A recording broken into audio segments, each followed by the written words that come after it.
자, 7번은 가와 나의 공통점으로 적절한 거. 공통점을 물어봤으니까 이제 끊어야 되겠죠. 가면 가, 나면 나. 그래서 하나로 현지를 제거하는 전략을 우리가 사용을 하자라는 것을 한 놈만 까야지 우리가 판단이 좀 빠르고 편하게 할 수가 있습니다. 자, 8번 문항을 가보면 A의 관점에서 기업부터 미음을 이해한 내용으로 적절하지 않은 것은 있어요. 그래서 A는 다에 나와 있고, 다에 이제 1문단이죠. 1문단에서 포인트를 잡아야 되고, 기업부터 미음이 가시에, 그쵸? 가에 해당을 합니다. 그래서, 얘는 다를 읽고, 가를 먼저 읽어라라고 출제자가 이야기했습니다. 그래서, 다에서 지금 설명을 해주겠다라고 이야기했고요. 자, 9번 문항도 역시 다를 참고하여 나의 노래와 나의 묘명을 이해한 것으로 적절하지 않은 것 이렇게 되어 있어요. 그래서 지금 여기서 보니까 1번이 가고 2번도 가고 그쵸? 그 다음에 그래서 1번, 2번이 가에 해당하고 3번, 4번, 5번이 나에 해당을 합니다. 이건 가와 관련된 거고 얘는 나와 관련된 문항에 해당을 하죠. 자, 그래서 다를 먼저 참고하니까 출제자가 지금 보니까 다를 읽고 그 다음에 지금 풀어야 되는 게 1번 아니다 다를 읽고 그 다음에 가를 읽고 나서 그 다음에 1번 2번 3번에 접근을 한번 1번 2번 3번 7번 8번 9번이죠 7번 8번 9번 모두 다 접근을 할 수 있게끔 해놨어요. 그러나 나가 있기 때문에 그렇죠? 나와 관련된 문항이 나와 있습니다. 그래서 나가 일단은 지금 7번과 9번에 해당을 해요. 자, 그렇게 해서 봤을 때 지금 보면은 8번은 일단은 무조건 가로 답이 나올 거고 7번과 9번이 지금 일단 가로 나올 수도 있고 나로 나올 수도 있다라는 거를 우리가 판단을 해볼 수가 있겠죠. 어쨌든 7에서 9번은 무조건 하나는 나예요. 그쵸? 무조건 하나는 나로 나와야 되는 거 확률상. 자, 그래서 다를 먼저 읽고 나서 가보도록 합시다. 다에서 설명을 해주니까 우리가 판단을 한번 해보고 가보도록 할게요. 1번 시는 인간의 삶을 반영한다. 시에서 반영은 현실과 인생을 모방한다는 의미에서 외부 현실을 시 속에 담아내는 것으로 역사와 현실의 상황을 시를 통해 어떻게 재현할 것인가에 초점을 둔다. 자, 여기서의 반영은 이렇게 있습니다. 그래서 지금 보면은 그 역사와 현실의 상황을 어떻게 재현하느냐. 자, 그래서 여기에서 이 반영이라는 것은 있는 그대로의 현실로서의 반영, 있어야 하는 현실로서의 반영으로 구분할 수 있고, 그래서 전자 앞부분에 있는 그대로의 현실, 역사와 현실을 사실 그대로 보여주는 일상적 진실을 반영하는 것이고, 후자는 있어야 하는 거니까 일선 현실을 넘어서 지향하는 당위적 진실을 반영하는 것이다 라는 거예요. 전자는 있는 그대로, 그러니까 전자는 사실 그대로 보여주는 거고, 후자는 지향하는 바를 보여주는 것이다 라고 구별을 했습니다. 자, 두 번째 문단으로 가서 한편 시에 대한 시쓰기라는 형식이 나오는데, 이거는 시 그 자체를 반영하는 특수한 경우다라는 거예요. 이때 반영의 대상은 외부 현실이 아니라 시쓰기 상황이나 시를 쓰는 시인이 된다. 시 쓰는 상황 또는 시를 쓰는 시인을 대상으로 한다는 거죠. 이 경우 시는 그 자체로 시론 혹은 신론의 성격을 띈다. 그래서 시론이 되거나 또는 신론이 된다. 자, 이러한 성격의 작품의 시는 노래나 기타 여러 갈래 글로 표상이 된다라고 이야기했습니다. 세 번째 문단 이처럼 시인들은 시 속에 형상화된 세계를 통해 인간이 지향해야 할 바람직한 삶의 방향을 모색한다. 자, 그래서 지향해야 할 바람직한 삶의 방향을 모색한다는 거. 시는 무엇을 말해야 하고 시인은 어떤 존재로 살아가야 하는가에 대한 성찰의 태도를 드러낸다라고 이야기를 했습니다. 자, 그래서 결국에는 해석할 때 사실 그대로 그렇죠? 현실을 있는 그대로 보여주기도 하고 지향하는 세계가 나타나기도 해요 라고 이야기를 했고 시쓰기를 이야기하는 것도 있어요 라고 이야기를 했습니다.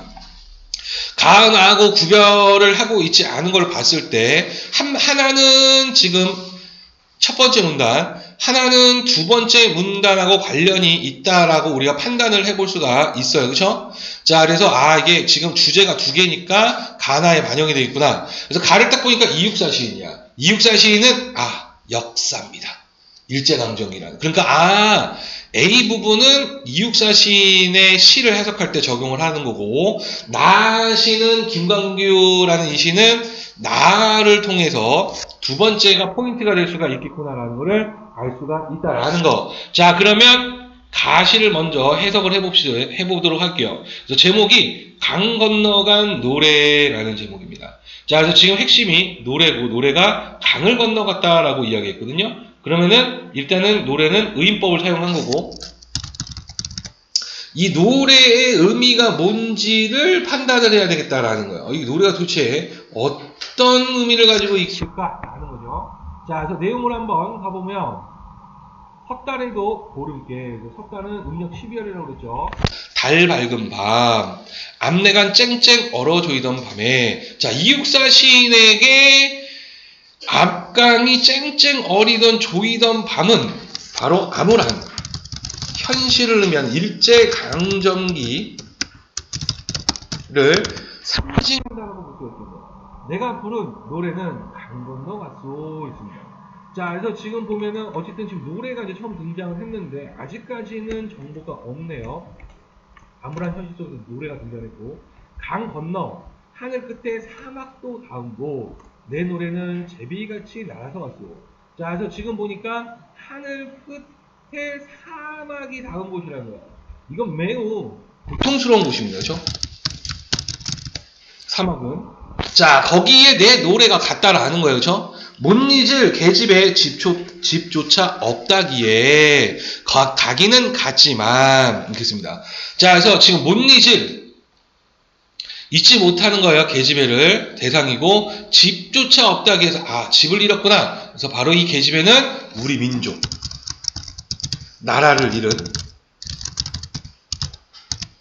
우리 민족이다. 집을 잃었다는 거. 그래서 노래가 같다라는 거죠. 그러면 이 노래는 바로 뭐다? 위로다라는 거야. 우리 민족에 대한 위로.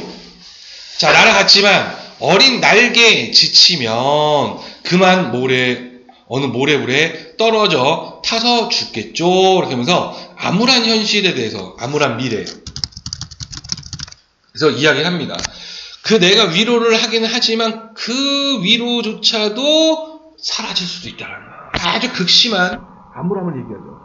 사막은 끝없이 푸른 하늘이 덮여 눈물 먹은 별들이 조상 오는 밤입니다. 조상은 밑에 뜻풀이가 나와 있습니다. 죽음에 대해 슬퍼하며 뜻을 좀 위문하는 거죠. 자, 그러니까 이 사막이라는 이 공간은 별들이 조상을 오는 죽음의 공간이다라는 거야. 즉, 우리 민족에게 죽음의 시간, 바로 일제강점기라는 암울한 현실을 이야기하고 있는 거예요. 그렇죠? 죽어서 조문을 올 정도니까. 그렇죠?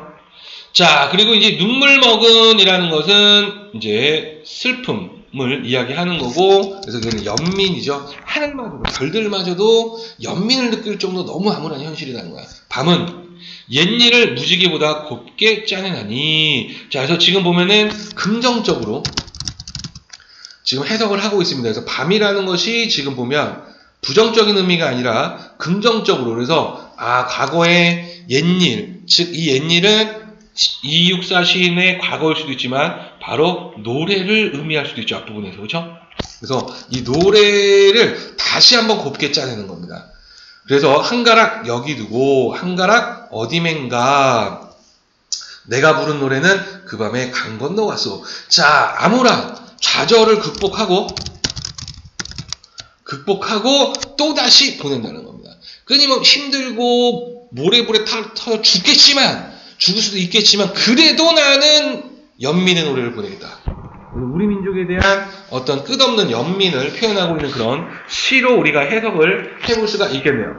자, 그러면은 7번 문항을 바로 접근을 한번 해보면, 자, 가와나의 공통적인 청자를 명시적으로 설정하여 풍자적으로 비판하고 있는데 풍자 보이지가 않죠. 자, 그럼 창자를 명시적으로 했느냐라고 이야기할 때 누가 듣는 거냐? 없어요. 명시적이지 않습니다. 자, 유산식구를 반복함으로써 의지를 강조하고 있다 이렇게 했는데 유산식구의 반복이 나타나죠. 내 노래는 제비같이 날아서 갔소, 내 부른 강 건너 갔소, 내가 부른 노래는 그 다음에 강 건너 갔소라고 하면서 유산식구가 지금 반복되고 있고 의지를 강조하고 있는 거 맞아 보입니다. 그렇죠? 자, 시적 대상에 생명력을 부여하여 그 노래가 강을 건너갔다라고 해서 생명력을 부여하여서 의지를 지닌 존재로 나타냈다. 마지막 부분. 내가 부르는 그래도 그 밤에 또 강을 건너갑니다. 자, 두 개가 맞아버렸어요. 그쵸? 그럼 여기서 멈춰야 돼요. 아, 이거 나로 풀어야 되는구나. 나로 확인사살을 한번 해보자 라고 하고 남겨놓고요. 8번 문항. A의 관점에서 기억 미음을 이해한 내용으로 적절하지 않은 게 무엇이냐 라고 했을 때 자, 리을은 눈물 먹은 별들이 조상 오는 밤이라 했죠. 자연물에 대한 화자의 태도 변화를 통해 일단 태도가 변했느냐 변화가 보이지는 않아요. 그죠? 일상 내용이 희망적이냐 아닙니다. 조문을 내려왔는데 어떻게 희망이겠어. 그렇죠? 그래서 리을은 틀렸구나라는 것을 알 수가 있다라는 거. 자, 이제 나시로 가서 풀어봐야 되겠습니다. 그렇죠? 자, 그래서 나시의 제목이 지금 보니까 묘비명이에요. 그래서 묘비에 쓰여져 있는 이름을 이야기하는 거고 시쓰기에 대해서도 이야기를 할 것이다. 그리고 암울한 현실하고도 관련지는지 한번 봅시다. 한 줄의 시는커녕 단 한 걸의 소설도 읽은 바 없이 그는 한평생을 행복하게 살며 많은 돈을 벌었고 높은 자리에 올라 이처럼 훌륭한 비석을 남겼다.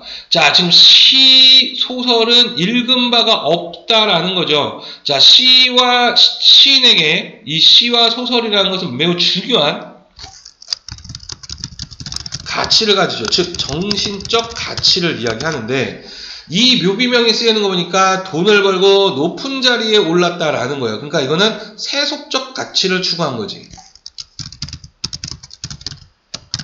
자, 이 세속적 가치를 추구한 정신적 가치가 아닌 세속적 가치를 추구한 얘가 훌륭한 비석을 남겼다? 아, 이거 반어법이구나라는 걸 알 수 있습니다. 훌륭하다? 아니냐는 거예요. 그리고 어느 유명한 문인이 글을 기리는 묘비명을 여기 썼다 했습니다. 자, 그래서 이 문인 바로 그 묘비명을 썼다라는 거죠. 자, 그래서 이 문인도 역시 세속적 가치를 추구하고 있는 인물로 보여요. 자, 비록 이 세상이 잿더미가 된다 해도 불의 뜨거운 꿋꿋이 견디며 이 묘비는 살아남아. 자, 그래서 지금 의인법을 또 사용을 했어요. 묘비가. 그렇죠? 견딘다라는 거. 귀중한 사료가 될 것이니 귀중한 사료, 귀중한 거 아닙니다. 그렇죠? 역시 반어법을 사용하고 있는 것으로 보여요. 자, 귀중한 역사적 자료가 될 것이니 역사는 도대체 무엇을 기록하며 시인은 어디에 무덤을 남길 것이냐라고 하면서 성찰적인 자세에 대해서 이야기합니다. 반성을 해야 된다. 이게 옳은 것이냐. 그래서 아까 우리가 다에서 봤듯이 결국에 이 시, 세 번째 문단인 시는 무엇을 말해야 되고 시는 도대체 어떤 존재를 하느냐. 이런 세속적 가치를 추구해서는 안 된다라고 이야기를 하면서 마무리를 짓고 있네요. 자, 그러면은 7번 문항 한번 봤을 때 유산식구를 반복을 했느냐라고 보니까 유산식구가 보이지가 않고 시적대서 생명력을 부여하는데 묘비가 불의 뜨거움을 꿋꿋이 건디며 의인법을 사용해서 의지가 지닌 존재를 나타내니까 3번이 정답으로 보이는데 참 여기서 약간 심리적 거부감, 출제를 참 잘한 게 뭐냐면 묘비는 부정적 의미이기 때문에 뭔가 의지가 있으면 안 될 것 같다라는 생각에 이 거부감을 느끼게 하거든요. 그런데 있는 그대로만 보셔야 돼요. 묘비는 불의 뜨거움 꿋꿋이 견디는 의지적인 그런 존재로 시적 화자가 했고 반어를 사용했을 뿐입니다. 이해됐죠? 그래서 3번이 틀렸다라는 것을 알 수가 있고 그 다음에 9번 문항으로 접근을 한번 해보면 이제 나로 갔을 때 5번 한번 보면 묘비명이 시를 표상한다면 이 묘비명은 한 줄의 시조차를 읽지 않아도 행복하게 살 수 있다는 나를 쓴 시인의 관점, 그것이 시인의 관점은 아니죠. 시조차 읽지 않아도 행복하게 살 수 있다 이거를 이야기한 것이 아닙니다. 시인은 도대체 시인이란 무엇을 어떤 시를 남겨야 하는가, 시인의 태도가 과연 세속적 가치를 추구하는 것이 옳은 것이냐라는 반성적인 모습을 나타내는 거지, 시를 잘 읽지 않아도 즉 세속적 가치를 추구해도 행복한 거, 야 이렇게 살아도 되잖아, 시 다 필요 없어 라는 거는 아니었다. 그래서 5번이 틀린 말이 되는구나 라는 것을 알 수가 있다. 그래서 정답은 5번이다. 자, 여기까지 질문 있으신 분?